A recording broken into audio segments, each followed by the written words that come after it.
Congress MLC Addanki Dayakar మీడియాతో మాట్లాడుతున్నారు. అలాగే చూద్దాం. మీకెంత ప్రెస్టేజ్ అని మీరు అనుకున్నారో మీకు తెలియదు. ఎందుకంటే ఏదో ఆయన మళ్ళీ చెప్పిన ముచ్చట్లనే మీరు గెలుస్తపో అని చెప్పేసి ఇష్టం వచ్చినట్టుగా మీరు ఏమంటే తందనాలు ఆడిన స్థితి మాకు తెలుసు. కానీ మా ప్రభుత్వం కానీ పార్టీ కానీ మహేష్ కుమార్ గౌడ్ గారి మా ముఖ్యమంత్రి గారు కానీ ప్రతి ఒక్క సెక్టార్ను వాళ్ళు టచ్ చేస్తూ ప్రతి ఒక్క ఏరియాను వాళ్ళు చేస్తూ ఈరోజు కాంగ్రెస్ యొక్క గెలుపులో ఎంత కీలక భాగస్వాములైందో మాకు తెలుసు. అట్లాంటి వాళ్ళ మీద బాధ్యతారహితంగా మాట్లాడతారు, ఇష్టం వచ్చినట్టు మాట్లాడతారు. మళ్ళీ మరి అప్పుడేం చేయాలి, మేము బీటీని దించాల్సి వస్తుంది. రాజకీయం కదా ఇది. రాజనీతిలో ప్రజలు మనల్ని గౌరవించే సంస్కృతి ఉండాలి కదా. ఆ సంస్కృతిని తప్పి ఏమంటారు ఇష్టం వచ్చినట్టు తెగించడానికి తెడ్డేలింగం లెక్క మాట్లాడితే చాలా తీవ్ర పరిణామాలు ఉంటాయి. అందరూ కూడా అట్నే మాట్లాడతారు. మీరు మాట్లాడుతున్న గొప్ప అయింది. వారు రావట్లేదు కాబట్టి మేము అంటలేము. కానీ కేసీఆర్ గారు మాట్లాడిన బూతులన్నీ కూడా ప్రవచనాలు అయినాయి, చాగంటి ప్రవచనాలు లెక్క అయినాయి. ఇవాళ మీరు తిడితే కౌంటర్ ఇస్తే మీకేం ఇబ్బందులు అవుతున్నాయి.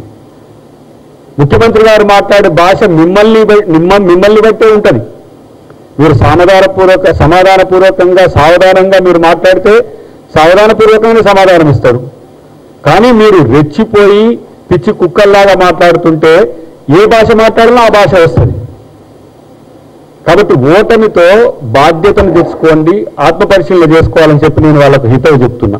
పోనీ నేను అంటున్న ఒక మాట, ఆ ఆడకూతుర్ని తెచ్చి నిలబెట్టిండ్రు, కనీసం మాట్లాడనిచ్చిండ్రా? మాట్లాడనిచ్చుడు పక్కన పెట్టు. మీ పరువు ఎక్కడ పోయిందో కనీసం గుర్తుపట్టుకోలేని పరిస్థితి కూడా ఉండే. మాగంటి గోపీనాథ్ గారి తల్లి ఆమె అడిగే ప్రశ్నలకు ఏమాత్రం సమాధానం చెప్పలేకపోతుంది. రోజు పొంకనాలు కొడతారు, పొద్దుగాల మధ్యాహ్నం సాయంత్రం. ఇక మీడియా అయితే మీడియా, ట్విట్టర్ అయితే ట్విట్టరు, ఇంకా హ్యాండిల్ అయితే. కానీ మీ మీద వచ్చిన ఆరోపణకు, ఒక తల్లి అడిగిన ప్రశ్నకు సమాధానం లేకపోయా, ఒక చెల్లి అడిగిన ప్రశ్నకు సమాధానం లేకపోయా. ఇంకా మళ్ళా ఆడకూతుర్ని పెట్టి ఇట్లా ఓడగొట్టిండ్రు, ఇట్లా చేసిండ్రు, అట్లా చేసిండ్రు. నువ్వే, అంతా నువ్వే. కేటీఆర్ మొత్తానికి కారణమే కేటీఆర్. ఆ బాధ్యత తీసుకునే సోయి కూడా లేకపోయా. అవును, నా వల్ల నేను ఓటమి వచ్చిందని చెప్పి అంగీకరించడం అనేది నాయకుని లక్షణం.